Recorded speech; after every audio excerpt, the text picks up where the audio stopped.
July 9th, 2001. Yellowstone National Park, Wyoming. A 13-year-old boy is missing, somewhere in 472 square miles of wilderness, wearing a t-shirt, shorts and sandals. The temperature is dropping to 40 degrees Fahrenheit. Rain, sleet, darkness. 60 people are searching, on foot, on horseback, with dogs. They've been searching for 15 hours. They haven't found him. His mother, 600 miles away in Utah, is on the phone with search and rescue. She's saying the same 3 words over and over. No, no, no, this isn't happening. Then, at 6:30 a.m. the next morning, a Bell 407 helicopter lifts off from Jackson, Wyoming. The pilot isn't being paid. He volunteered. His name is Harrison Ford. And what happens in the next 2 hours will create a story that Hollywood will never turn into a movie. Because some acts of heroism are too valuable to become entertainment. Here is the story. Cody Clausen is 13 years old, 5 feet 4 inches. Under 10 pounds, light brown hair, freckles across his nose, member of Boy Scout Troop 241 from Huntsville, Utah. He's at Yellowstone with his troop, staying at Lowell Boy Scout camp near the eastern border of the park. It's supposed to be a routine camping trip. Merit badges, hiking, campfires, stories.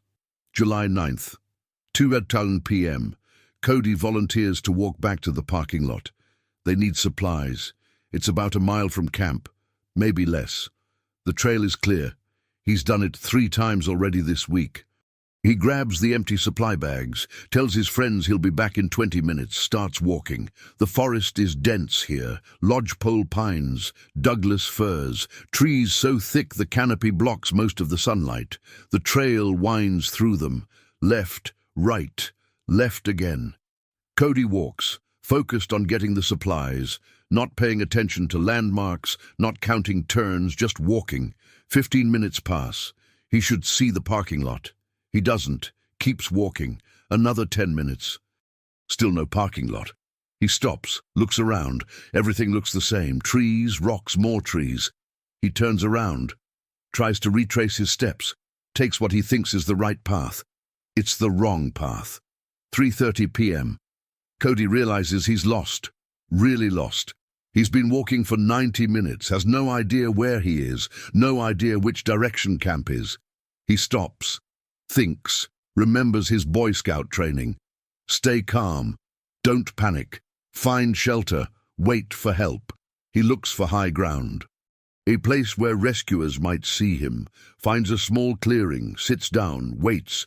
The sun is still up, he has time. Someone will notice he's gone, someone will come looking. 4:00 p.m., the wind picks up, temperature drops. Cody is wearing a cotton t-shirt, khaki shorts, hiking sandals, no jacket, no rain gear, no survival kit, because he was only supposed to be gone 20 minutes. 5:00 p.m. Back at camp, the scoutmaster does a head count. Cody isn't there. Has anyone seen Cody? Nobody has. Not since he left for the parking lot, 3 hours ago. The scoutmaster's face changes, from calm to concern to controlled panic in about 4 seconds. He grabs his radio, calls the camp ranger station. We have a missing scout, 13 years old, last seen at 2 p.m. heading to the parking lot, hasn't returned. The ranger asks for a description. Name, age, what he's wearing. The scoutmaster gives the details, his voice steady but his hands shaking. The ranger says they'll start a search immediately, then adds, we need to notify his parents. Huntsville, Utah, 600 miles south. Peggy Clausen is at home. The phone rings. She picks up. A voice identifies itself as Yellowstone National Park Search and Rescue. Her son is missing, has been for 3 hours. They're conducting a search. They'll call with updates. Peggy's legs give out. She sits down hard on the kitchen floor. No, no, this isn't happening. She keeps saying it over and over, as if repetition will change reality. Her husband grabs the phone, gets details. They start driving north, toward Yellowstone, toward their son, who is somewhere in millions of acres of wilderness, alone. 6 p.m. In Yellowstone, the search begins in earnest. Rangers, volunteers, search dogs. They fan out from the last known location, calling Cody's name, listening, moving deeper into the forest. The wind carries their voices away. No response. Cody hears nothing. He's 3 miles from where they're searching, sitting in his clearing, watching the sky turn grey, then darker grey, then black. Rain starts, light at first, then heavier, then sleet. Horizontal sleet driven by 30-mile-per-hour winds. He's soaked in 60 seconds. He abandons the clearing, looks for shelter, finds an outcropping of rock. A shallow cave, maybe 4 feet deep, 3 feet high. He crawls inside, pulls his knees to his chest, wraps his arms around them. Tries to conserve body heat.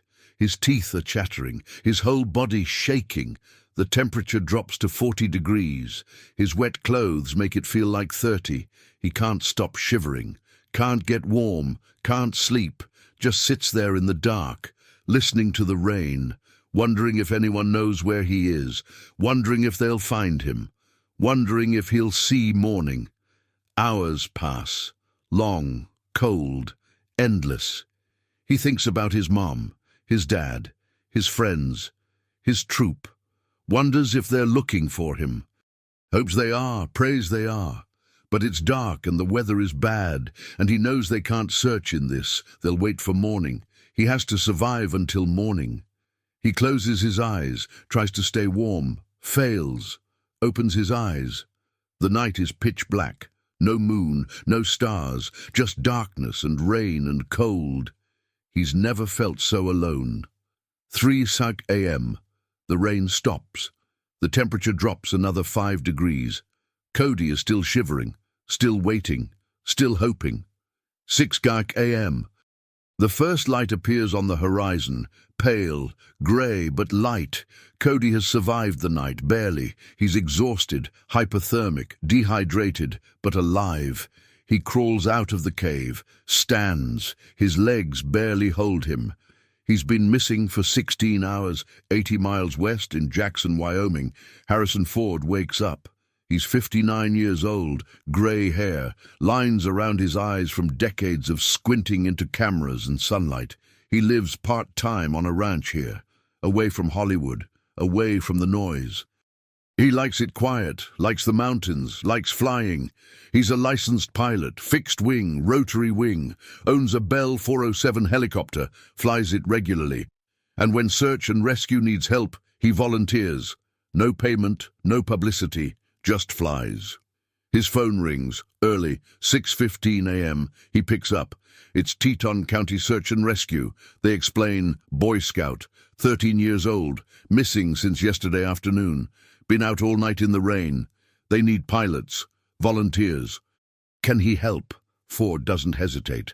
I'll be there in 15 minutes. He gets dressed, jeans, boots, flannel shirt, leather jacket, cowboy hat, walks to his helicopter, does a pre-flight check, fuel, rotors, controls, everything functional. A search and rescue official arrives, climbs into the passenger seat. Ford starts the engine. The rotors spin, faster, louder. The helicopter lifts off. 6:30 a.m. They're airborne, flying east toward Yellowstone. The mountains pass below them, vast. Beautiful, deadly if you're lost in them unprepared. Ford scans the terrain, looking for any sign of the boy, a bright color, movement, anything that doesn't belong. He sees nothing but trees, miles and miles of trees. The radio crackles, other search aircraft checking in. Ground teams reporting positions, dogs tracking scents that go nowhere, horses carrying rescuers deeper into the backcountry, 60 people looking for one small boy in an impossibly large space. Ford flies a grid pattern. Methodical, professional, east, turn, west, turn, east again, covering every square mile, his eyes constantly moving, scanning, searching. The rescue official beside him does the same. They don't talk much, don't need to. They're both focused on one thing, find the boy. 7 a.m. Still nothing. Ford refuels, goes back up, flies another grid. The sun is higher now, better visibility, but also more glare, more shadows, More false sightings. A boulder that looks like a person. A fallen tree that looks like a body. Ford investigates each one, gets close, confirms, moves on. On the ground, Cody hears the helicopters, distant at first, then closer, then overhead, then past. He tries to yell, his voice is hoarse, weak. It doesn't carry. The helicopter doesn't hear him, doesn't see him, keeps flying.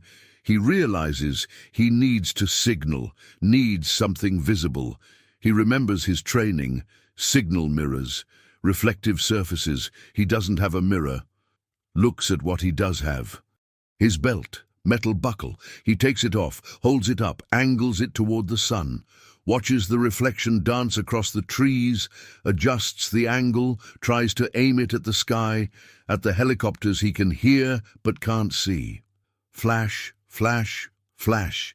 He doesn't know if anyone will see it, doesn't know if it's working, but it's all he has, so he keeps doing it. Flash, flash, flash. 8:30 a.m. Ford is flying his fourth grid.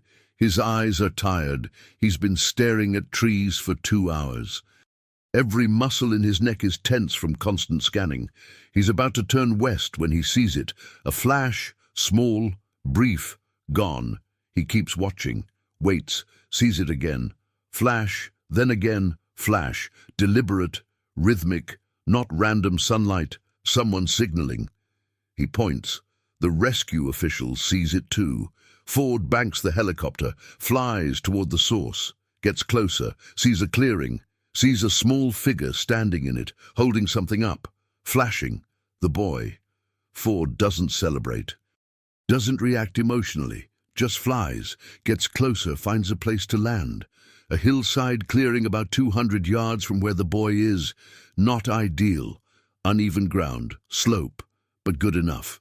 He brings the helicopter down, gentle, controlled. The skids touch earth, the engine throttles down, the rotors slow. Silence. The rescue official jumps out, runs toward the boy. Ford stays in the helicopter, does shutdown procedures, methodical, professional, like he's done 1,000 times before. The official reaches Cody. "Cody Clausen?" The boy nods, can barely speak. The official wraps an emergency blanket around him. "You're okay now. You're safe. Come on, let's get you home." He walks Cody toward the helicopter. As they get close, he says something. Cody doesn't process it at first. His brain is too foggy, too cold, too exhausted. Then he hears it again. "There's someone here you're going to want to meet." Cody looks up, sees the helicopter, sees the door open, sees a man in a cowboy hat step out. The man looks at him, smiles slightly, says 2 words, "Good morning." Cody recognizes the voice immediately. It sounds exactly like it did in Star Wars, exactly like Han Solo saying "Good morning" to Princess Leia, exactly like every movie he's ever watched. He stares, blinks, thinks he's hallucinating from hypothermia, but he's not. It's really him, Harrison Ford, Han Solo, Indiana Jones, Rick Deckard, Jack Ryan, every hero Cody has ever seen on screen, standing right in front of him, real, here, rescuing him. "Oh my God," Cody whispers, "Han Solo just rescued me." Ford helps him into the helicopter, buckles him in, gives him water, another blanket, checks him for injuries. "You hurt anywhere?" Cody shakes his head. "Just cold." Ford nods. "We'll get you warmed up." He climbs back into the pilot seat, starts the engine, the rotors spin up. They lift off. The clearing disappears below them. The forest spreads out. Cody looks out the window, sees how vast it is, how lost he was, how impossible it should have been to find him, and yet they did. Ford did. The flight takes 12 minutes. Ford flies straight to the makeshift search and rescue headquarters. A parking area converted into a command center, ambulances, fire trucks, search vehicles, news vans, Cody's parents. Peggy sees the helicopter coming, starts running before it lands. Her son, her baby, coming back, alive. The helicopter touches down. Ford shuts everything down. Opens the door, helps Cody out. Cody's legs wobble. Ford steadies him, walks him toward the paramedics, toward his mother. Peggy crashes into Cody, wraps her arms around him, squeezes, cries, can't speak, just holds him. Her son, alive, safe, home. Cody hugs her back, also crying, also unable to speak. Ford steps back, gives them space, doesn't intrude on their moment. A paramedic approaches Cody, starts checking vitals, blood pressure, temperature, pulse. Everything is okay, dehydrated. Mildly hypothermic, exhausted, but okay, nothing serious, he'll recover. Ford walks back to his helicopter, prepares to leave. A reporter spots him, runs over. Mr. Ford, can we get a statement? Ford looks at him, shakes his head. Not necessary. He keeps walking. The reporter persists. But you saved him. You're a hero. Ford stops, turns. I'm a pilot. I was flying anyway. Might as well fly search and rescue, help people. That's all he says. Gets in his helicopter, lifts off. Flies back to Jackson, back to his ranch, back to his life, away from cameras, away from attention, away from the story that's already starting to spread. Cody watches him go, turns to the paramedic. That was Harrison Ford.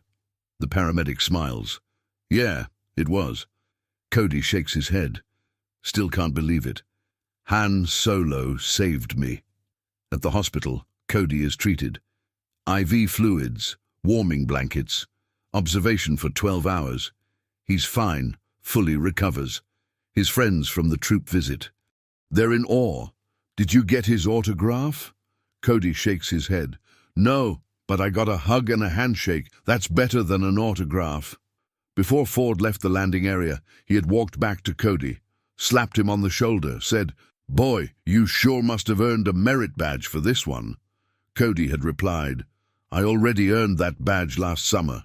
Ford had laughed, actually laughed, then shook Cody's hand, pulled him into a brief hug. And that was it. No photo op, no press conference. Just a handshake and a hug, then he was gone.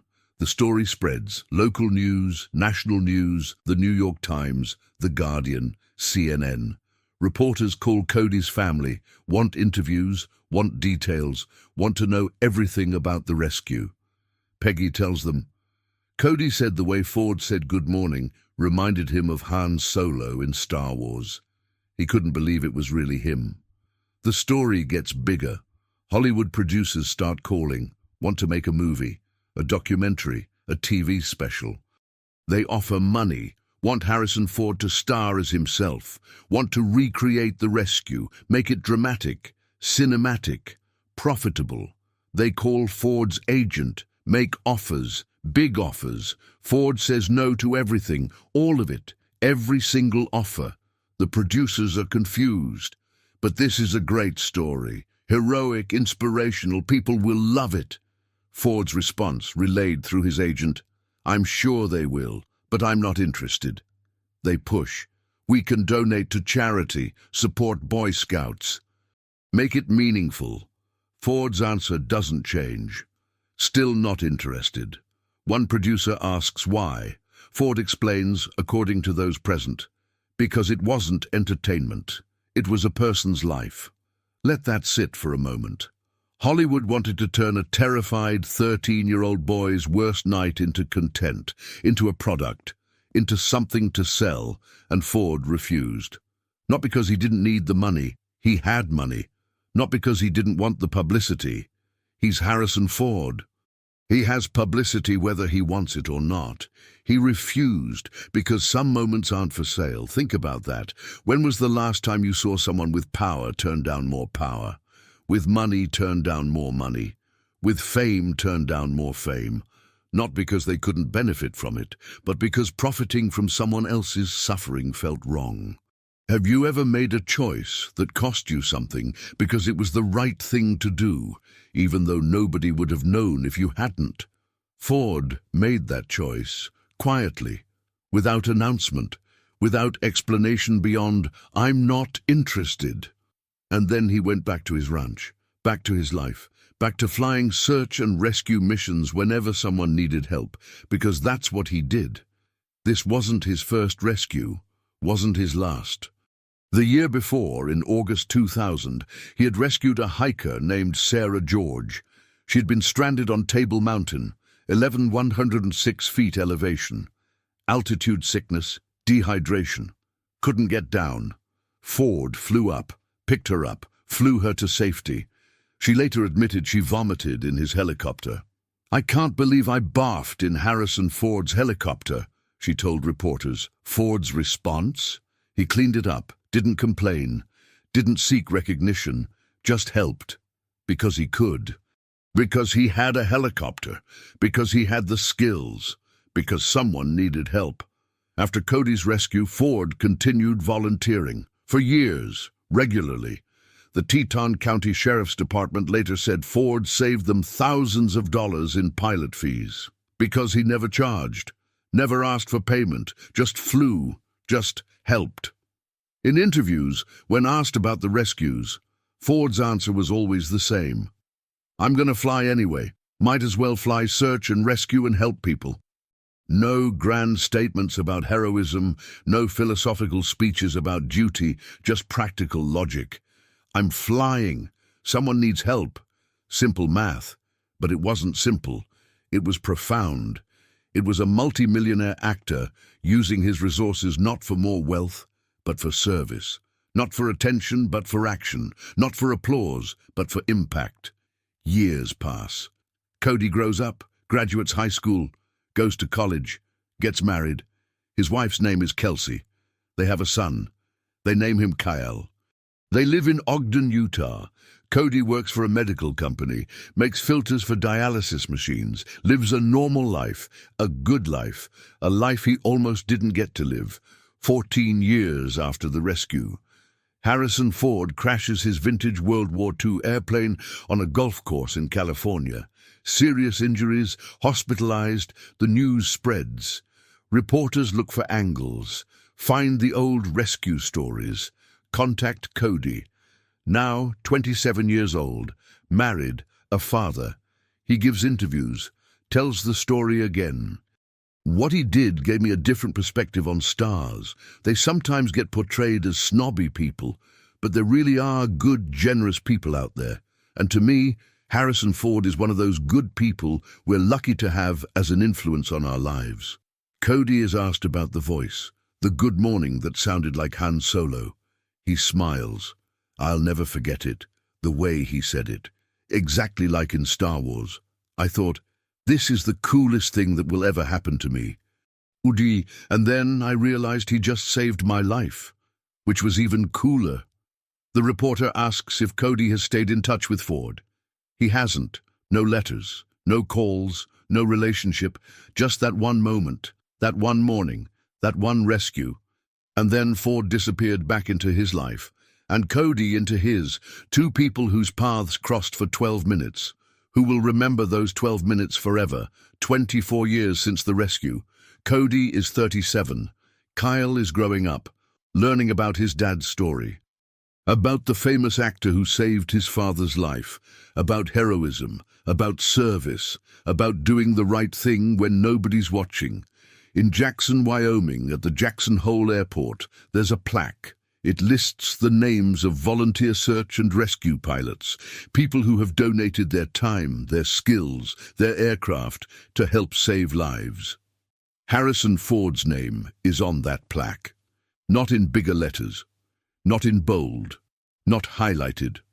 Just one name among many. Exactly how he would want it. The Teton County Search and Rescue Team still remembers. They keep records. Ford flew dozens of missions over the years, saved multiple lives, never asked for recognition, never sought publicity, just did the work. Quiet, consistent, real.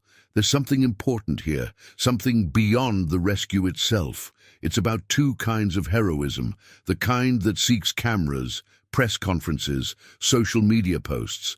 Look what I did. Look how good I am. Look at me. And the kind that avoids them. That does the work, accepts the thank you, then disappears, doesn't need validation, doesn't need applause, just needs to know someone who needed help got help. Ford spent his career playing heroes, Indiana Jones risking everything for historical artifacts, Han Solo fighting empires, Jack Ryan saving nations, characters written by screenwriters, directed by directors, edited for maximum drama, scored with sweeping music, released to millions, celebrated, rewarded, profitable.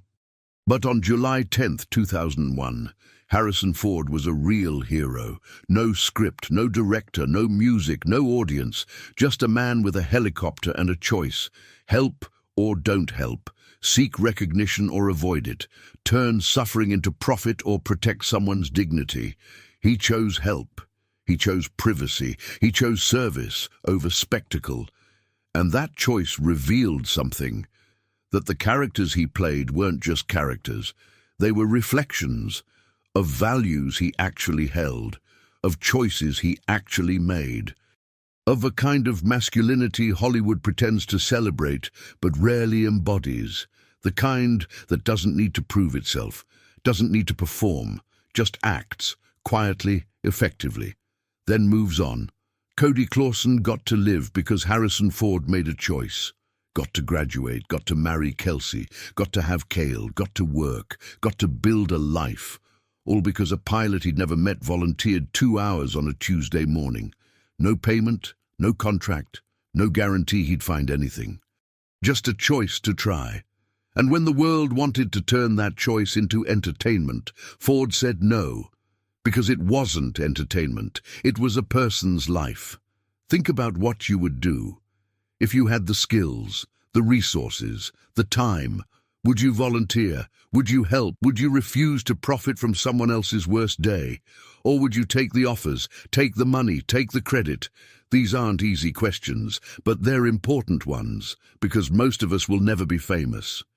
We'll never have millions of dollars. We'll never pilot helicopters, but all of us will have moments, small moments, where we can help, where we can serve, where we can choose kindness over convenience, impact over income, dignity over display.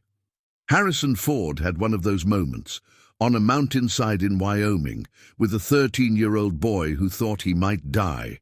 And Ford chose right, chose help, chose privacy, chose humanity. 24 years later, Cody still remembers, still tells the story, still grateful, still affected by a choice made by a man he met for 12 minutes.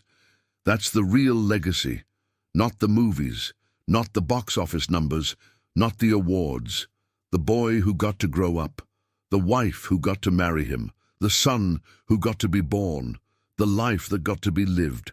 All because one Tuesday morning, a man with a helicopter heard someone needed help and said yes. And unfortunately, they don't make men like Harrison Ford anymore.